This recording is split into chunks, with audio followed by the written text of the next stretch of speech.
आज का पहला क्वेश्चन है जी कि निम्नलिखित में से द्रव्यमान की इकाई नहीं है, इसमें से कौन जो है द्रव्यमान की इकाई नहीं है। ठीक है, द्रव्यमान की इकाई नहीं है, पाउंड, डाइन, ग्राम या फिर किग्रा। तो क्या होगा सही जवाब? इसमें से द्रव्यमान की इकाई नहीं है, सही जवाब हो जाएगा डाइन जो होता है वह द्रव्यमान की इकाई नहीं है। ठीक है, ऑप्शन नंबर फ्रेंड्स 20 का बिल्कुल सही जवाब है। डाइन जो होता है वह द्रव्यमान की इकाई नहीं है, पहला का ऑप्शन नंबर बी हो जाएगा। दूसरा नंबर क्वेश्चन है कि पृथ्वी के गुरुत्वाकर्षण क्षेत्र की तीव्रता अधिकतम होती है। पृथ्वी के गुरुत्वाकर्षण क्षेत्र की तीव्रता अधिकतम होती है सतह पर, ध्रुवों पर, विषुवत रेखा पर या फिर गुरुत्वाकर्षण केंद्र पर। तो पृथ्वी के गुरुत्वाकर्षण क्षेत्र की तीव्रता अधिकतम होती है, सही जवाब हो जाएगा ध्रुवों पर अधिकतम होती है फ्रेंड्स, दूसरा का ऑप्शन नंबर बी हो जाएगा। ठीक है, पृथ्वी के गुरुत्वाकर्षण क्षेत्र की तीव्रता अधिकतम होती है ध्रुवों पर, दूसरा का ऑप्शन नंबर बी हो जाएगा। तीसरा नंबर क्वेश्चन है कि बर्फ पानी पर तैरती है क्योंकि, सुनिए, बर्फ जो होता है पानी पर तैरती है क्योंकि, इसका सही जवाब क्या हो जाएगा?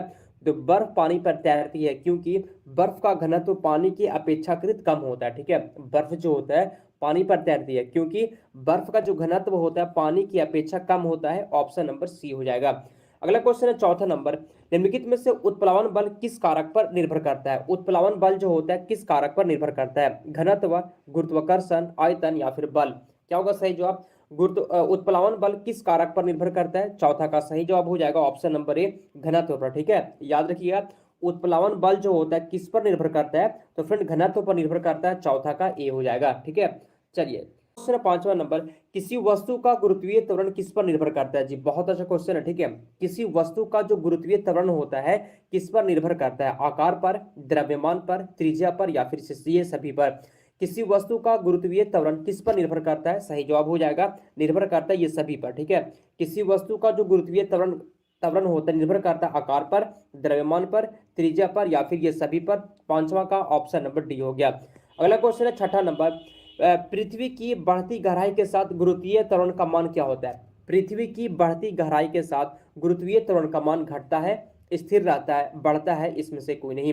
तो पृथ्वी की बढ़ती गहराई के साथ गुरुत्वीय त्वरण का जो मान होता है घट जाता है, छठा का फ्रेंड्स ऑप्शन नंबर ए हो जाएगा।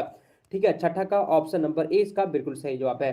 ठीक है, याद रखिए फ्रेंड्स ऑप्शन नंबर ए, पृथ्वी की बढ़ती गहराई के साथ गुरुत्वीय त्वरण का जो मान होता है वह घट जाता है, छठा का ये हो जाएगा। बहुत अच्छा। 7 नंबर क्वेश्चन है कि पृथ्वी के गुरुत्वाकर्षण क्षेत्र की तीव्रता अधिकतम होती है। पृथ्वी के गुरुत्वाकर्षण क्षेत्र की तीव्रता अधिकतम होती है ध्रुवों पर, विषुवत रेखा पर, पृथ्वी के केंद्र पर या फिर भूपृष्ठ पर? तो पृथ्वी के, सुनिए, पृथ्वी के जो गुरुत्वाकर्षण क्षेत्र की तीव्रता होता है, गुरुत्वाकर्षण क्षेत्र की तीव्रता कहां पर जो है अधिकतम होती है? 7 का आंसर बताइए कि गुरुत्वाकर्षण क्षेत्र की तीव्रता कहां पर अधिकतम होती है? 7 का सही जवाब हो जाएगा विषुवत रेखा पर। 7 का फ्रेंड्स ऑप्शन नंबर बी हो जाएगा, या ए होगा या बी। इसका एक क्वेश्चन जो है आपके लिए होमवर्क देते हैं। ठीक है, इस क्वेश्चन का आंसर आपको कमेंट करके बताना है क्लास खत्म होने के बाद। 8 नंबर क्वेश्चन है कि जल का ताप बढ़ने पर इसकी सेनता क्या होता है? जल की ताप बढ़ने पर, ठीक है, जल की ताप बढ़ने पर इसकी सेनता कम होगी, बढ़ेगी, बढ़ेगी या घटेगी, दोनों, या फिर अपरिवर्तनीय रहेगी? तो जल का ताप बढ़ने पर इसकी सेनता जो होता है फ्रेंड्स याद रखिएगा कम हो जाएगी, 8वां का ऑप्शन नंबर ए हो गया। ठीक है, जल का ताप बढ़ाने पर, जल का ताप बढ़ाने पर इसकी सेनता कम हो जाएगी, 8वां का फ्रेंड्स ऑप्शन नंबर ए हो गया। 9 नंबर क्वेश्चन है, यदि किसी वस्तु द्वारा तय की गई दूरी समय के वर्ग के समानुपाती है तो त्वरण नियत है, त्वरण शून्य है, वेग नियत हो जाएगा या फिर यदि किसी वस्तु द्वारा तय की गई दूरी समय के वर्ग के समानुपाती है तो वह आपका हो जाएगा फ्रेंड्स त्वरण नियत हो जाएगा। ठीक है, सॉरी, हाँ त्वरण नियत है, ऑप्शन नंबर ए हो जाएगा। अगला क्वेश्चन है 10वां नंबर कि पृष्ठ तनाव की इकाई क्या होता है? पृष्ठ तनाव की इकाई, बहुत अच्छा क्वेश्चन एग्जाम में आ सकता है। ठीक है, तो पृष्ठ तनाव की इकाई क्या होता है? 10 का आंसर बताइए तो क्या होगा? तनाव की इकाई क्या होता है? फिर 10 का सही जवाब हो जाएगा न्यूटन प्रति मीटर। 10 का जो लोग ऑप्शन नंबर डी बताया आपका बहुत। 11 नंबर क्वेश्चन है कि पृथ्वी द्वारा लगाए गए गुरुत्वाकर्षण बल को क्या कहते हैं? पृथ्वी द्वारा जो गुरुत्वाकर्षण बल लगाया जाता है उसको क्या कहते हैं? 11 का आंसर, गुरुत्वीय बल, उत्प्लावन बल, प्रणोद, इसमें से कोई नहीं। तो पृथ्वी द्वारा लगाए गए गुरुत्वाकर्षण बल को क्या कहते हैं? सही जवाब हो जाएगा गुरुत्वीय बल कहा जाता है। ठीक है, गुरुत्वीय बल कहा जाता है फ्रेंड्स, 11 का ऑप्शन नंबर ए हो गया, याद रखिए। ठीक है, नंबर ए हो जाएगा। अगला क्वेश्चन है फ्रेंड्स 12 नंबर कि एक समान वृत्तीय गति में, एक समान वृत्तीय गति में क्या होता है? 12 का आंसर क्या हो जाएगा? तो एक समान वृत्तीय गति में त्वरण और वेग दोनों ही परिवर्तित होते हैं। ठीक है, परिवर्तित होते हैं फ्रेंड्स, ऑप्शन नंबर ए हो जाएगा। त्वरण और वेग दोनों ही परिवर्तित होते हैं, ऑप्शन नंबर ए इसका बिल्कुल सही जवाब है। चलिए फ्रेंड्स आगे चलते हैं अगले क्वेश्चन की ओर। 13 नंबर क्वेश्चन है कि निर्वात में स्वतंत्र रूप से गिरती सभी वस्तुओं के लिए किसका मान समान होगा। निर्वात में स्वतंत्र रूप से गिरती सभी वस्तुओं के लिए किसका मान समान होगा, वेग का, बल, त्वरण या फिर चाल। तो निर्वात में स्वतंत्र रूप से गिरती सभी वस्तुओं के लिए किसका मान जो होता है समान होता है। तो फ्रेंड्स आंसर हो जाएगा आपका 13 का ऑप्शन नंबर डी, चाल इसका सही जवाब है। ठीक है, 13 का आंसर हो गया ऑप्शन नंबर डी।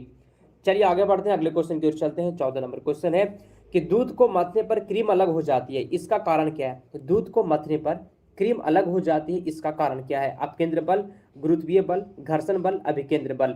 14 का सही जवाब क्या हो जाएगा कि दूध को मथने पर क्रीम अलग हो जाती है, इसका कारण क्या है। तो सही जवाब फ्रेंड्स अपकेंद्र बल, इसका आंसर हो जाएगा 14 का ऑप्शन नंबर ए हो गया। 15 नंबर क्वेश्चन है जी कि न्यूटन का प्रथम गति का नियम संकल्पना देता है। न्यूटन का प्रथम गति का नियम संकल्पना देता है संवेग की, ऊर्जा की, कार्य की या फिर जड़त्व की।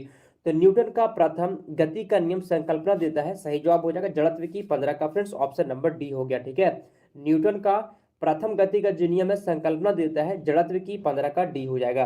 अगला क्वेश्चन है 16 नंबर कि गुरुत्वाकर्षण की परिभाषा किसने दी थी। गुरुत्वाकर्षण की परिभाषा किसने दी थी, आर्किमिडीज, न्यूटन, फैराडे, गैलीलियो। तो गुरुत्वाकर्षण की परिभाषा किसने दी थी, 16 का सही जवाब हो जाएगा न्यूटन के द्वारा, 16 का बी हो जाएगा। ठीक है, आगे चलते हैं।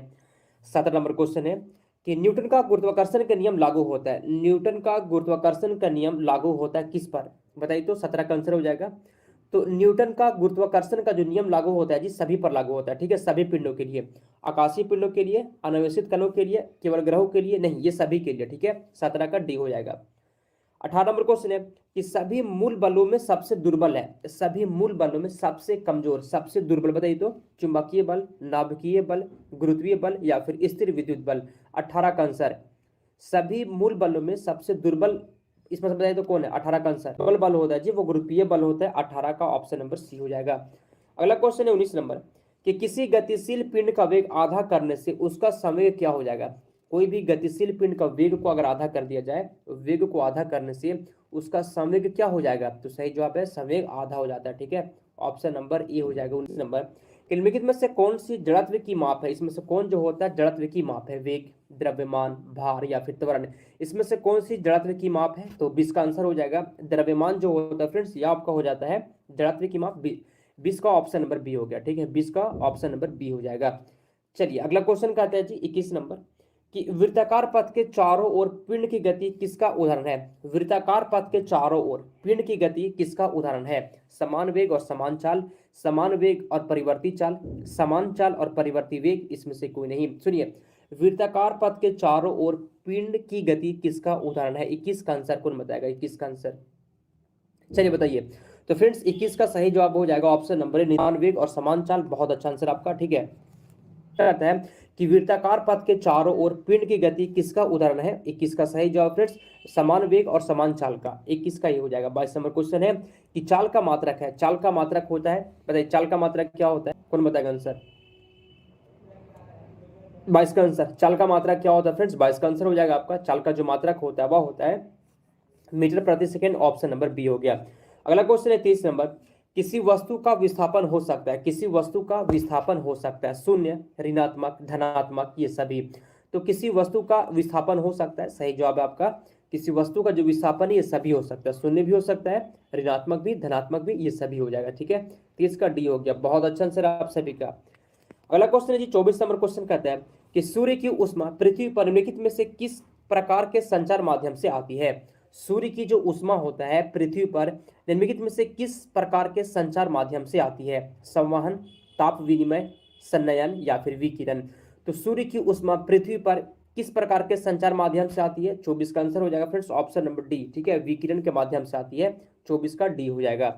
अगला क्वेश्चन है 25 नंबर कि ऊष्मा संचरण की वह विधि जिसमें माध्यम के कण गति नहीं करते हैं, कौन सी है। ऊष्मा संचरण की वह विधि जिसमें माध्यम के कण गति नहीं करते, कौन सी है। तो 25 का आंसर हो जाएगा फ्रेंड्स विकिरण, इसका सही जवाब है 25 का ऑप्शन नंबर बी हो जाएगा। ठीक है, 25 का ऑप्शन नंबर बी हो जाएगा विकिरण में, याद रखिएगा फ्रेंड्स। आगे चलते हैं हम लोग। 26 नंबर क्वेश्चन है कि भौतिकी की वह शाखा जो वस्तु की गति का अध्ययन करती है क्या कहलाती है। वस्तु की वह शाखा जो वस्तु की गति का अध्ययन करती है क्या कहलाती है। यांत्रिकी, ऊष्मागतिकी, इलेक्ट्रॉनिकी या फिर इसमें से कोई नहीं। सुनिए, भौतिकी की वह शाखा जो वस्तु की गति का अध्ययन करती है, जो वस्तु की गति का अध्ययन करती है, क्या कहलाती है? 26 का सही जवाब हो जाएगा ऑप्शन नंबर यांत्रिकी कहलाती है। ठीक है फ्रेंड्स, यांत्रिकी कहलाती है। 26 का ऑप्शन नंबर ए हो जाएगा। 27 नंबर क्वेश्चन है, निम्नलिखित में से दूरी का मात्रक बताइए। तो दूरी का मात्रक सेकेंड, मीटर, लीटर, किलोग्राम। इसमें से दूरी का मात्रक क्या होता है? तो 27 का सही जवाब है, दूरी का जो मात्रक होता है आपका मीटर होता है जी। ठीक है, दूरी का जो मात्रक होता है मीटर होता है। 27 का बी हो जाएगा। दूरी का जो मात्रक होता है वह आपका मीटर होता है। ठीक है, 27 का फ्रेंड्स ऑप्शन नंबर बी बिल्कुल सही जवाब है। चलिए अगला क्वेश्चन 28 नंबर, कि बल की परिभाषा मिलती है, बल की परिभाषा किससे मिलती है? गति के प्रथम नियम से, गति के तीसरे नियम से, गति के दूसरे नियम से, उपयुक्त में से कोई नहीं। तो बल की परिभाषा मिलती है किससे? तो फ्रेंड्स 28 का सही जवाब है आपका, बल की परिभाषा मिलती है गति के दूसरे नियम से। ठीक है, गति के दूसरे नियम से, ऑप्शन नंबर सी हो जाएगा। बल की जो परिभाषा किससे मिलती है? गति के दूसरे नियम से मिलती है। ठीक है, 28 का फ्रेंड्स ऑप्शन नंबर सी है। 29 नंबर क्वेश्चन है, किसी गतिशील वस्तु के वेग परिवर्तन की दर क्या कहलाती है? सुनिए, कोई भी गतिशील वस्तु के जो वेग में परिवर्तन होता है उसको क्या कहते हैं? तो उसको कहा जाता है, देखते हैं कौन बताता है आंसर 29 का। किसी गतिशील वस्तु के वेग परिवर्तन की दर क्या कहलाती है? तो फ्रेंड्स 29 का सही जवाब है, वेग परिवर्तन की दर जो है फ्रेंड्स त्वरण कहलाती है। 29 का डी हो जाएगा। ठीक है, 29 का डी हो जाएगा, बिल्कुल सही जवाब है। समझे, ऑप्शन नंबर डी इसका बिल्कुल सही जवाब है जी। किसी गतिशील वस्तु के वेग में परिवर्तन की दर को क्या कहा जाता है? त्वरण कहते हैं। 30 नंबर क्वेश्चन, बल तथा समय अंतराल का गुणनफल क्या होता है? बल तथा समय अंतराल का गुणनफल क्या होगा? वेग, आवेग, संवेग, इसमें से कोई नहीं। तो बल तथा समय अंतराल का गुणनफल क्या होगा? वेग होगा, संवेग, आवेग, इसमें से कोई नहीं। तो इसका सही जवाब है ऑप्शन नंबर बी, आवेग इसका सही जवाब है। ठीक है,